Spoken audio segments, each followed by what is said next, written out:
Hi there, welcome. This video is on section 8.4, where we're going to be solving application problems using integration, using the slicing technique that we've been studying so far this semester, starting in chapter 6. We're going to be slicing things up according to what we're looking for.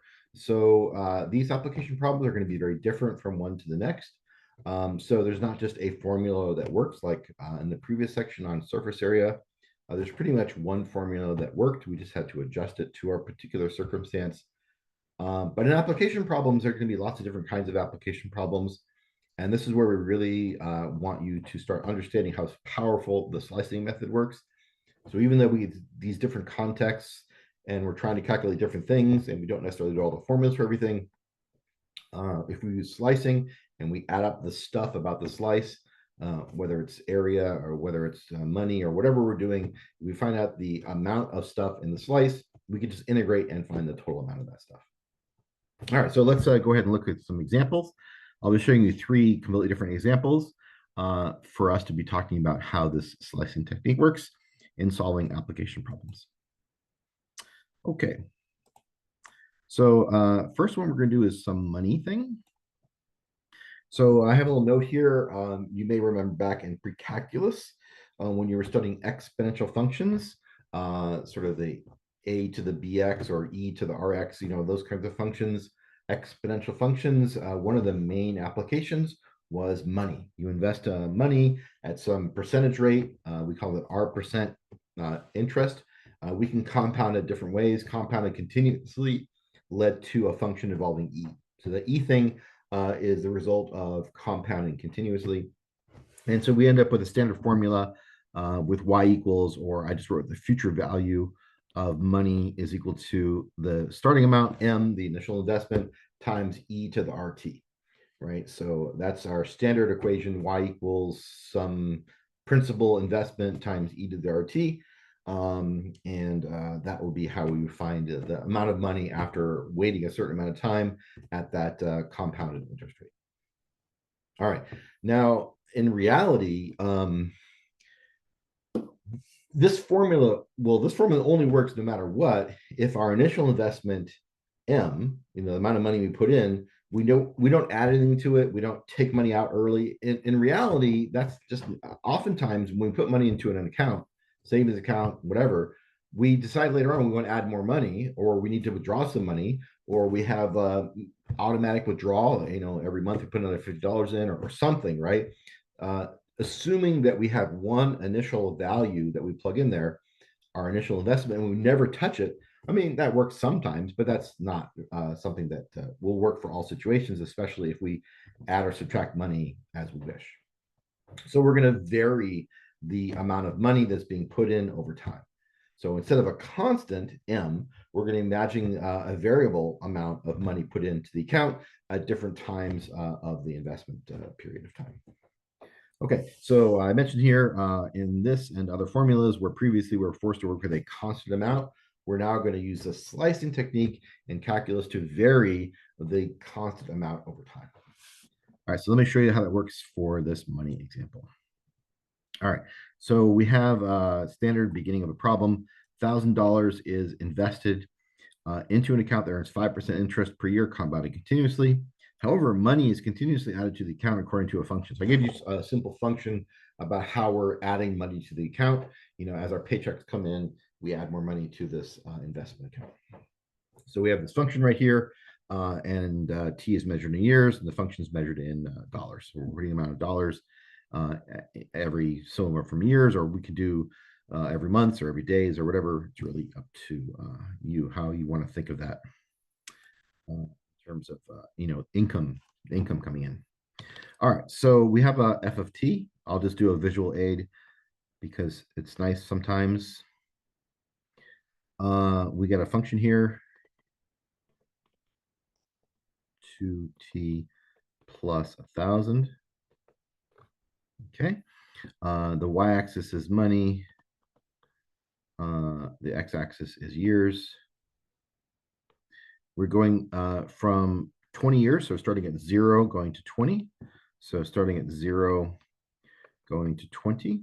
So we're starting from here, going to here. That's our income. So we know that we're going to be investing money. The amount of money we invested in year zero, which is $1,000, by the way.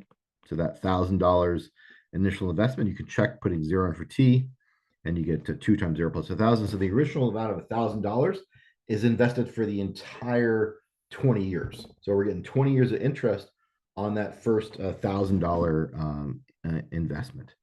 But later on, some later time T, we're investing a different amount of money, right? Whatever that Y value is, we'll call this F of T. I mean, we could put in 3 in there and calculate the amount we put in at that time. But whatever time you put in, it has a Y value, which is the amount of money we're furtherly investing into the function. The thing to understand about this is that this amount of money does not get invested for all 20 years because I put it in at a time T. It's only going to be invested for this length of time. So invested, or that's the amount of interest, right? It gets interest. I'll write that way, maybe interest for this amount of time.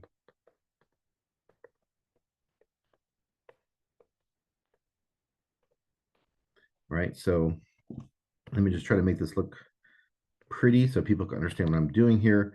It's basically this time right here. This time is how much time we have where this sort of intermediate value of our investment stream gets invested. So not everything goes in there for 20 years because we're not putting everything in the top. We're putting things along the way. So along the way, they get invested for less and less and less time. In fact, at the very, very end, at year 20, even if we put money in at year 20, it would be invested for like basically 0 years. So we would be making almost no money if we put money in at year 20 and then took it right out, right? It's just not going to do much. So how do we try to figure out the total amount of money after 20 years? How do we figure out the total amount of money? That's what the question is asking us. All this information here, we get the 5% interest, we get money being put in all the time. How much do we end up with at the end of 20 years? Well, we're going to use a slicing technique. We're going to slice the 20 years down into little segments. So this little segment right here is a width of delta t.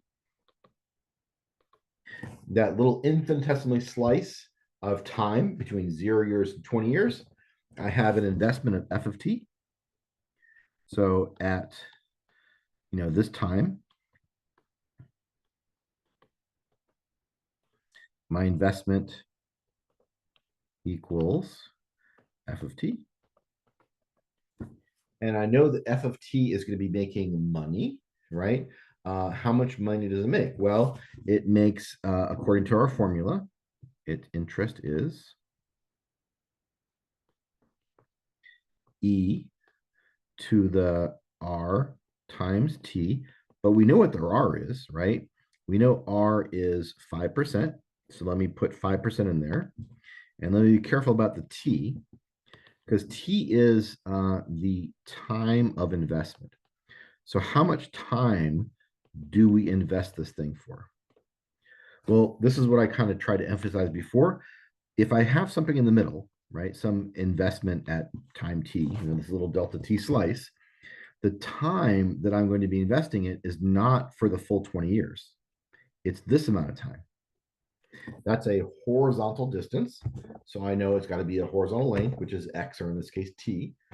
Is it t? Is it just t? Is it just the horizontal variable? The answer is no, because to say what t is means we're going from the axis to the function. So this distance here is x, or in this case, we're using t as our horizontal variable. So going from the axis to the function, that's t.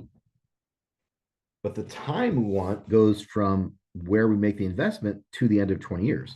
So how do I find that time that this f of t is invested for, that this amount of money is invested for? Well, that's like in similar kind of problems. If you're looking for a distance between two things, we just subtract. We know the total distance is 20 because it's over 20 years. We know this distance is t, so this amount of time is just going to be 20 minus t. So our formula is 5% times the time, So it's going to be e to the 0.05 times the time, which is 20 minus t.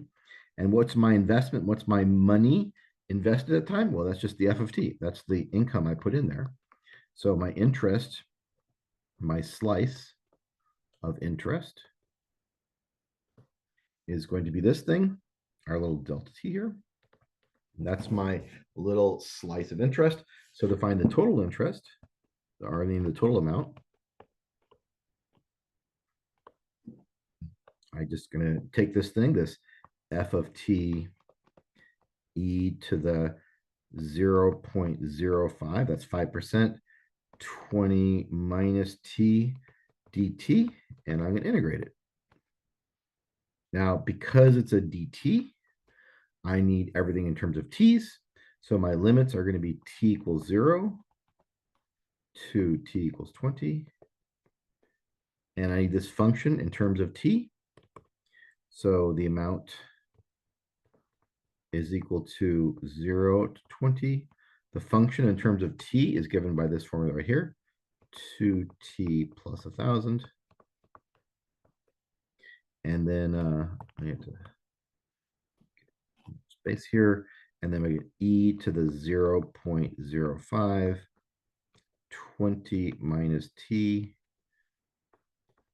dt. Sorry, I kind of smushed my writing in together here. So this is my formula for the amount of money that I have after 20 years. Each slice has an investment of 2t plus 1,000. So this is the amount of money. That's like the M value that I'm investing at that moment in time. And then the way we do the interest is you get e to the r times t. The rate was 5%, so e to the 5%. The amount of time was actually 20 minus t, because we're counting from this location in time that we're making that investment to the end of 20 years. That amount of time is called 20 minus t. And that would be how I use my slicing technique to find the total amount of money at the end of 20 years. All right, so let's get a number for this so that people have an answer to the question they can kind of feel comfortable with. So I'm going to do this anti-differentiation, you could do it using integration by parts, but I'm just going to use technology to do it, just because I want to focus on the application problems and how to slice the things instead of trying to go back and rehash integration by parts or whatever other integration techniques. So I'm going to grab a math engine. My favorite is Wolfram Alpha, and I'm just going to plug this in, and it'll calculate the integral, the antiderivative, and plug it in. It'll calculate the integral for me. So this is 2t plus 1,000. That's my function. We have 5% interest rate, 20 minus t. We're going from 0 to 20. All right, let's see if I can remember all that over here. So I'm going to do the integral of what? Integral of, did I already forget? No, I got this. I got this early. Okay, I don't got it. Okay. Too many things I'm thinking about. 2t plus 1,000. Okay, 2t plus 1,000. Now I got it. Okay, so 2t plus 1,000 times e to the 5% is 0.05. The time was 20 minus t. And then I have to do that stuff dt. And then I need to do from t equals 0 to t equals 20 for my 20-year period. All right, let's see if I typed it in close enough for Wolfram Alpha to deduce what I meant it. So here's the 0 to 20. 2t plus 1,000 was my income stream, right? That's the amount of money I invested anytime t. Here's e to the 5%, 20 minus t. Yeah. So I end up with $34,940.30. So that's how I would end up with this amount of money continuously going in for 20 years, starting with $1,000, but continually adding money over time. 34,940, 34,940.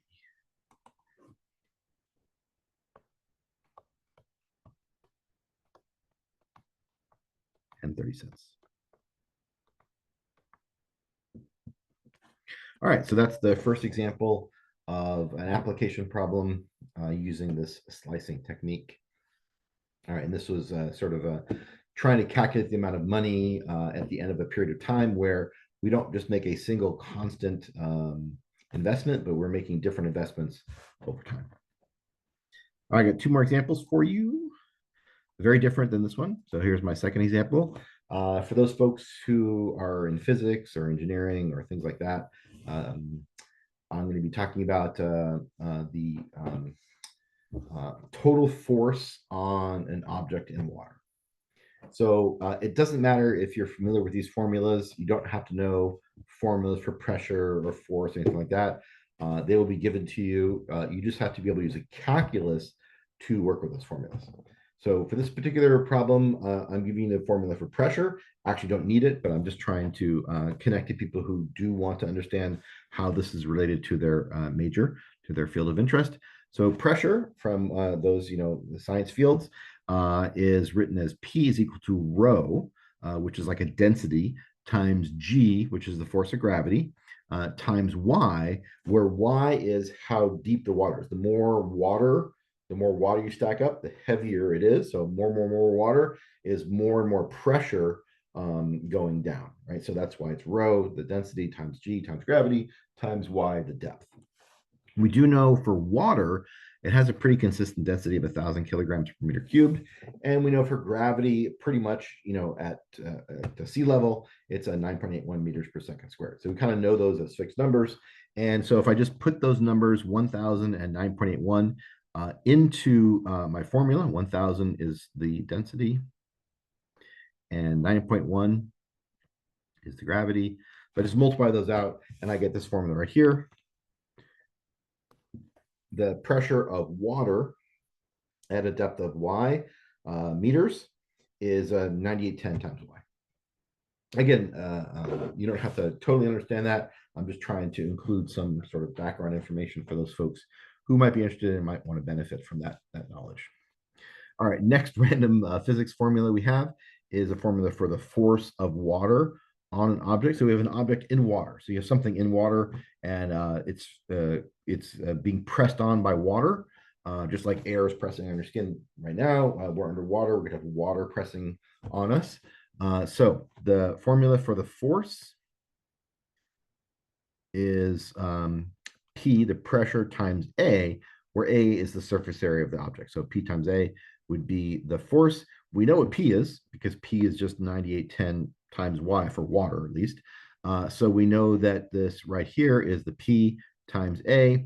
Y is the depth of the water. A is the surface area of the object. And F is the force, which is what we're going to be looking for in this problem.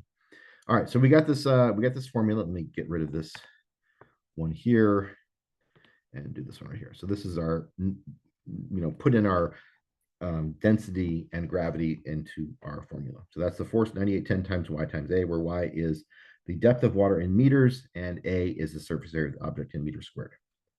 Okay, so I should say in meters, and this is in meters squared. You got to keep the units all mashed up. I know they're meters and meters squared because the numbers I gave you were in terms of meters and stuff like that. So anyway, what is our question? What am I getting at here? Okay, so here's the question.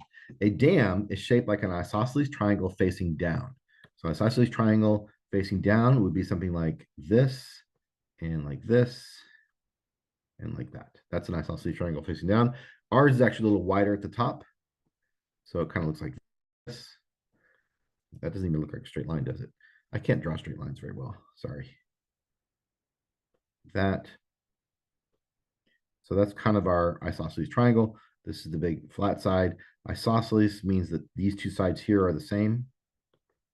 So that's our isosceles triangle. It's a dam that's holding back water. So there's a bunch of water for this dam. All right. We says that the dam is 100 meters long. And it goes down a total of 20 meters. So from the top down to the bottom is 20 meters, like that. Okay, and it says find the total force on the dam. So what's the situation? How do we do this? Well, we know a formula. The formula is force is equal to 9810 times Y times A. We have to find the depth of the water, Y, and we have to find the surface area of the object. right? Well, the surface area of a big old triangle, I mean, we could find the area of a triangle for sure, right? The depth, now hold on here. The depth at the very top is 0. This is where the water is.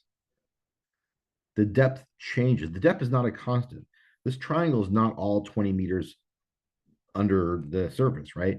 It's some of it's below. I mean, there's a bit at the top that's not under the surface. There's a bunch at the bottom, right? So there are different depths. The depth is not a constant. The depth is a variable. So this is how we're going to be using the slicing technique, right? To say, okay, well, we have different depths. So let's just take a slice of the depth and then figure out the force for that slice and then add all the slices up. All right, so let's make a little axis here for depth. I'm going to put the axis sort of in the middle because I know a lot of people like with their triangles with a line going down the middle. So we'll call this the y-axis.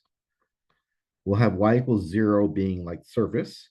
And down here, we have y equals 20, right? So I kind of inverted this. I'm going to make everything positive just because it's confusing.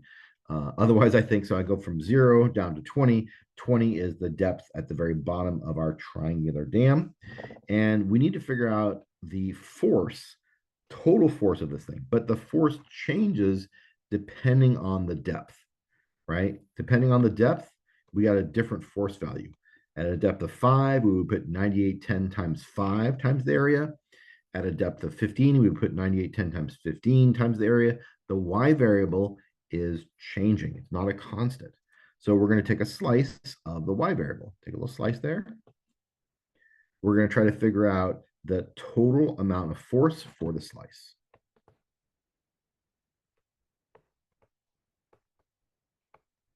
Once we find out the force of a slice, we add up all the slices together and we get the total force. So that's the game. That's the strategy that we play or that we use. The game we play, the strategy we use for how to use slicing to do any of these application problems. All right. So for this slice, we have a uniform depth. So let's call this like delta y. Right. This is at a depth of y. We have a little slice delta y. And we're going to try to figure out the force for that slice. So we know the force is equal to 9810 times the y times the a. So y is the depth, which is how we've labeled this. That's a depth of y. So we have to write the surface area, excuse me, the area, the surface area of that little slice in terms of y, or in terms of the same variable that we turn y into. That's got to be all one variable. So let's try to figure out how to do this. To do this, we're going to use a standard technique that you've probably seen many, many times, which is just similar triangles. So I'm going to draw this a little bit over here, just without all the markings, so you can see what's going on here. So this is 100 going across. This is 20 going down. This is an amount going across, which I don't know, we'll call it X because it's a horizontal distance. And we know that going down, this distance here is Y, right? The depth of Y. I don't know how to write this without it getting messed up, but that distance from there to there is equal to Y. X is the total distance along there. Now, many people can see the similar triangles here, right? Because it's just a bigger triangle. I'll put it in black here. And a smaller triangle, I'll put it in red here. All right, so those are the two triangles that are similar. We just set up our proportionality. My experience from teaching this class for many years is that for folks whose geometry is a little rusty, it's hard for them to see these similar triangles, and they prefer like sort of right angle triangles. So I'm just going to make this a little easier for those folks. You could do it any way you want. I mean, you could do it if you see the proportionality, you could just do it right now. So I'm going to imagine doing this line right here, and I'm going to see these two triangles right here. So there's this right here, like that, and this right here. Okay, so those are two triangles. There's a top triangle, which is here. I mean, this bottom triangle here, right there. And then there's the big triangle. All right, so hopefully people can see what I'm talking about now. There's this little cap. Maybe I'll do it in a different color So there's this cap here in black, which is this guy right here. And then there's this entire triangle, which is in red, which is this one here. All right, so how do we label this thing? Well, once again, going all the way across is 100. So going halfway across is 50. All the way down is 20. So all the way down is 20. We know that this distance is y because we're at a depth of y meters. And we know that going across, it used to be x. Remember, x was going all the way across. So we'll call this 1/2 of x, right? Halfway across is half x. So I'm only doing this for folks who are having a hard time seeing the triangles. If this is not the way you would do it, don't do it this way. Do it the way that would make sense to you, but it's just a similar triangle problem. All right, so converting this over into our two separate triangles just to help see the difference. 50 is the length of the top of the big triangle. 1/2 x is the length of the little triangle here. And then going down, well, going down for the big triangle, it's just 20, right? From the top to the bottom. And going down here, well, this part was y. This part's not y, right? Because y goes from the, water level down to where our slice is, right? So from 0 down to our slice, that's our y. What is this distance? What is this distance right here? Right? From the y down to the bottom, which is 20, right? I'm going from y down to 20. Well, that sounds a little familiar. We've done a lot of these problems before. If you're trying to find the distance between two things, between y and 20, to find the distance, you just subtract. So this would be 20 minus y. Right? Y is up there, 20 is all the way down. In between, 20 minus y. So this is the two triangles. You could do it back here. You get the same kind of relationship. You can use 100 and 20, and then the width is x, and then the vertical is going to be y, and 20 minus y. It's the same kind of triangles. So once we have our two triangles understood, we just write out the proportionality, right? So there's lots of different proportionalities, but basically, if you have 50 and 1/2 x, 50 is bigger than 1/2 x, so we make a proportion 50 over 1/2 x. That's the horizontal to the horizontal, that relationship, maybe 3-to-1 or 5-to-1 or whatever it is, right? That relationship of 50 to 1/2 has to be the exact same relationship with the vertical sides, 20 to 20 minus y. Right? So whatever, proportionality agreement, whatever multiple, one is bigger than the other. If one's twice as bigger on terms of the top, it's also got to be twice as bigger along the side. They're all going to be the same proportionality times bigger. So we can just make the proportionality top to top, 50 to 1/2 x has got to be side to side, 20 to 20 minus y. All right, so what are we doing here? Well, we're trying to solve for this distance right here. We're trying to solve for, let me get a different color. I'll just black here. Trying to find for this distance x. So we're trying to find out what that distance is, because if we know x, the surface area is x times thickness, which is just dy. So this area here is going to be x times dy. It's a little rectangle. The rectangle has length x and it has width of dy. So we're finding the area if we find x times dy. So we have to solve for x. So now you can use your algebra to just solve for x. So I'll do a little cross multiply because I know people like that. It's actually an easier way to do it, but you can do an easier way if you want to do an easier way, or you can just cross multiply. 50 times 20 minus y is equal to 1/2 x times 20. So I'm not even going to bother multiplying this out. That's a minus. 1/2 x times 20 is 10x. And then I can divide by 10.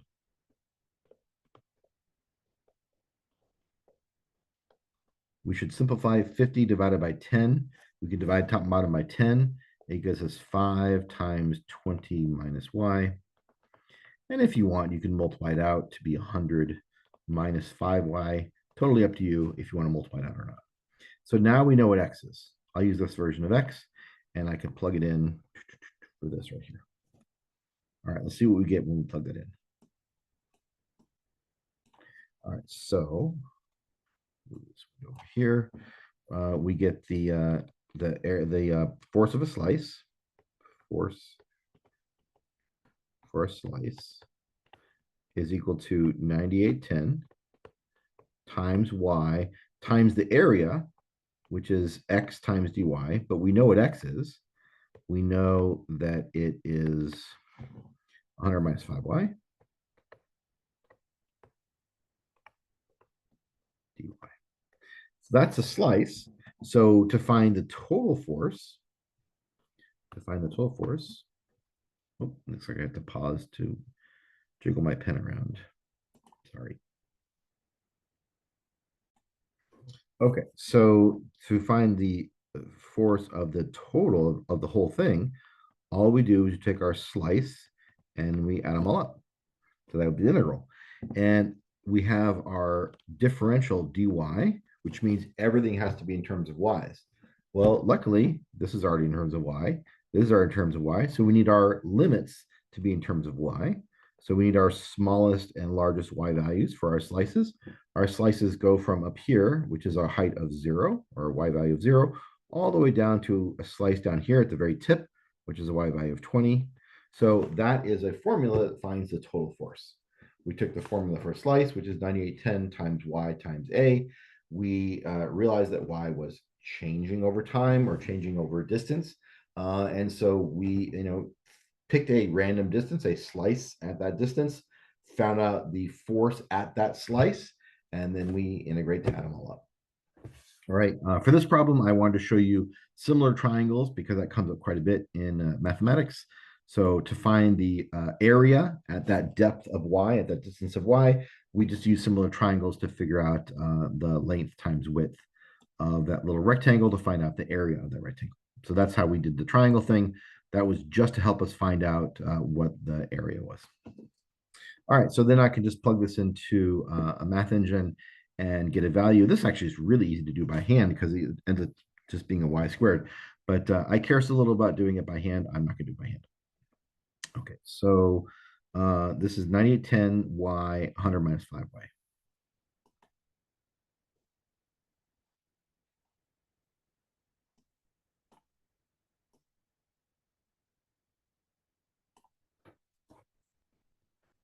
$98.10 y, oh, 98.10 y times, you knew I was going to forget, right? 98.10 y, 100 minus 5y, 100 minus 5y, 100 minus 5y. And this is a dy. Oops.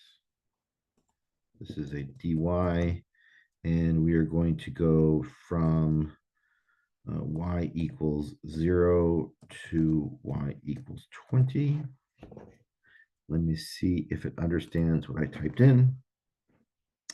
9810 y, 100 minus 5y dy from 0 to 20.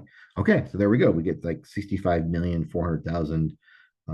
I think they're Pascal is pressure, so it must be newtons or something, or newtons per square meter, I guess is what it is. Anyway, so I'd have to look up the units or compute them according to our formula, but the numerical value is 65,400,000.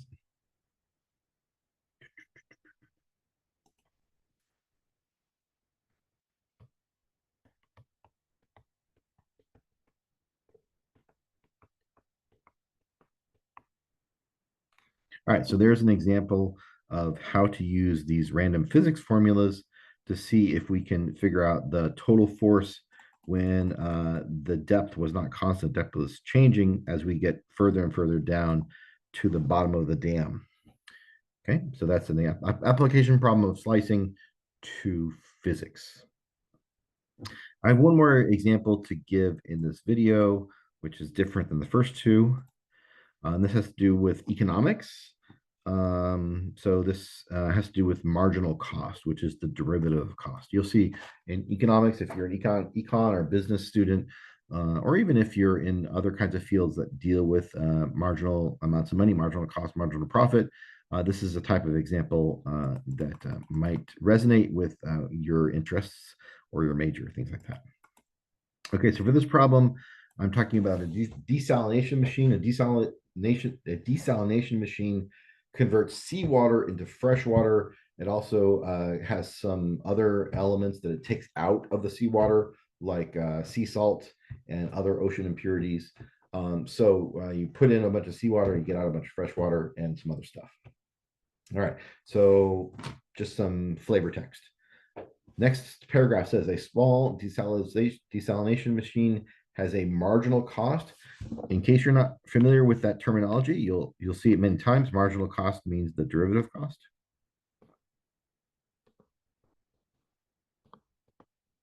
In other words, it's the rate of how much the cost goes up or down. It's the change in the rate at that moment in time, right? So derivative is at a moment. So that's the amount of change of cost at that moment in time. So a small desalination machine has a marginal cost of converting X cubic meters of water given by this formula. F of X equals 0.3X 0.05. We know what X is. X right here says it's measured in cubic meters of water, but they have to give us what F is measured in. And if you keep reading, it says dollars per cubic meter. So that's got to be what F is measured in, right? So you have an equation, you have input, output. In this case, input is X, output is F. It has to tell us what X and F are measuring. So you have to read it carefully to realize X is in cubic meters and Y or F is equal to dollars per cubic meter. All right, so now we get to the question. If the startup cost of the machine is $100, what is the total cost to convert 50 cubic meters of seawater into fresh water? Okay, so let's give a visual again, just to help people see what's going on. We're looking for total cost.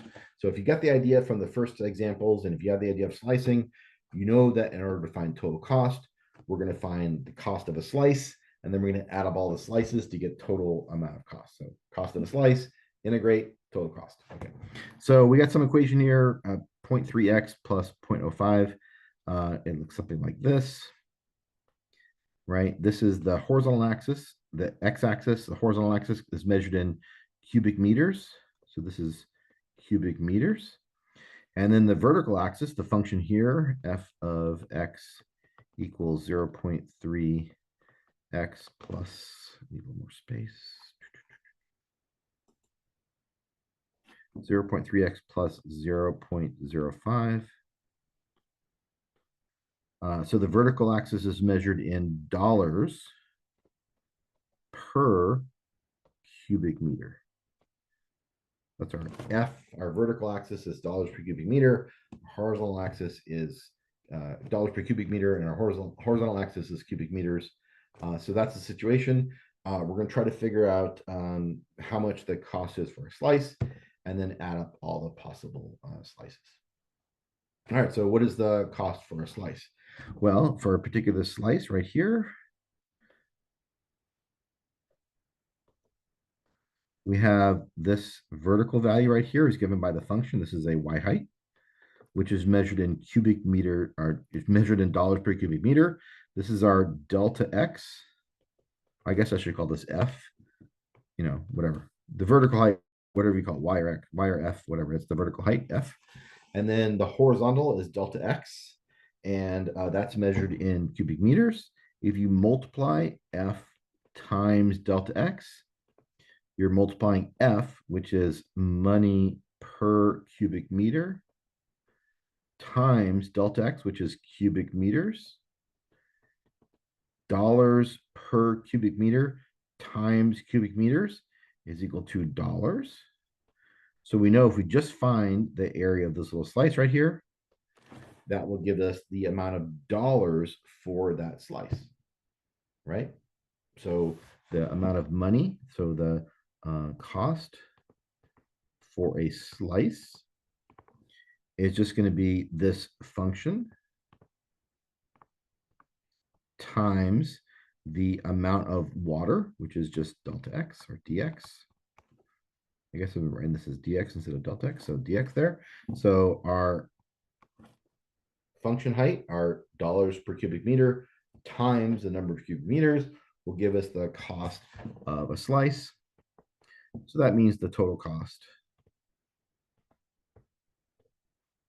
will just equal to the integral of f of x dx. It has a differential in there dx, so I know everything has to be in terms of x's. So these have to be x's here. The function f has to be in terms of x's. Everything's got to be in terms of x's. So what is my smallest possible x? Well, 0. And what is my largest possible x? What is the total cost to convert 50 cubic meters? So I forgot to write this in my drawing, but the question here says that we're going all the way to 50 cubic meters. So we're going from 0 to 50. Our f, our function height, is 0.3 x plus 100. And then I have dx. So that's my total cost. Took the cost of a slice, add up all the slices to get the total cost. All right. Another way people think of it is like if you know the derivative of the cost, you can anti-differentiate the derivative to get the cost. That's another way of thinking about it. So that's the cost. This is the cost for converting 50 cubic meters of seawater. I'll just say water because I'm running in space. Okay, so I'm going to do this by hand because I know I can do it probably faster by hand than actually doing it in Wolfram Alpha. So the antiderivative of 0.3x is 0.3 over 2x squared. The antiderivative of 100 is 100x. Oops, I have to not write the once I do the anti-differentiation, I don't write the anti-differentiation symbol anymore. I write the evaluation symbol, x equals 0 to x equals 50. Okay, so this says 0.3, not 0 minus 3. So 0.3 over 2 times 50 squared plus 100 times 50. That's when I plug in 50. And then I subtract it, I plug in 0. I get 0.3 over 2 times 0. So that's going to be 0. And then plus 100 times 0, which is going to be a 0. So all the other stuff is 0. So here, well, I guess I do have to use a calculator to get an actual number answer, but I get 0.3 over 250 squared plus 100 times 50. So let me just grab a calculator that you won't be able to see, just a little, Windows calculator. And I'm going to do it. You can do it too. Check my answer. 0.3 divided by 2 times 50 squared. I'll just do times 50 times 50. And that's a 375. Plus, and 50 times 100 is 5,000. So I get a total of 53.75, and that's in dollars. So that's how much money it cost me to run the machine for converting 50 cubic meters of water. So $55,375 is the total cost for converting 50 cubic meters of water when I know that the marginal cost is 0.3x plus 100. Now, there are some problems on WebAssign that you'll be doing for this, and you may get the wrong answer if you plug in 5375, because in the problem, if we go back a little bit, I did not emphasize this, but if you look at the question's up here. The question says, if the startup cost of the machine is $100, what is the total cost to convert 50 cubic meters? Now, this is the cost to convert 20 meters. This is the cost to convert 50 cubic meters. This is the cost to convert 50 cubic meters. But what about the startup cost? That was not part of our calculation. Our calculation was just the amount to run the machine. We need to add in startup cost, which was just $100. So now my total total cost. I'll put total cost, because it's the total cost of running the machine plus the startup cost altogether would be 53.75 plus the 100, or a total of 54.75. So I didn't want to do an example like this that was similar to one of the website problems, just so that you didn't wonder why you were off by $100 at the end. It's not because of the integral, it's because there's an additional cost. There's, like, if they say it costs all this money, plus you have to pay off, the person who comes in, an inspector, the inspector, right? The inspector costs $100, or whatever your other costs are. You have to add that in to find the total cost. So in this case, our slicing technique gave us 53.75. Our startup cost gave you $100. So then we have a total of 54.75. Okay, so that was my last example for trying to find application problems of integration using this idea of slicing. Alrighty then, that's the end of today's video, and I hope you found it useful, and I hope you reach out if you have any questions, and I also hope, of course, that you have a very enjoyable day. Okay, I'll see you hopefully sometime soon.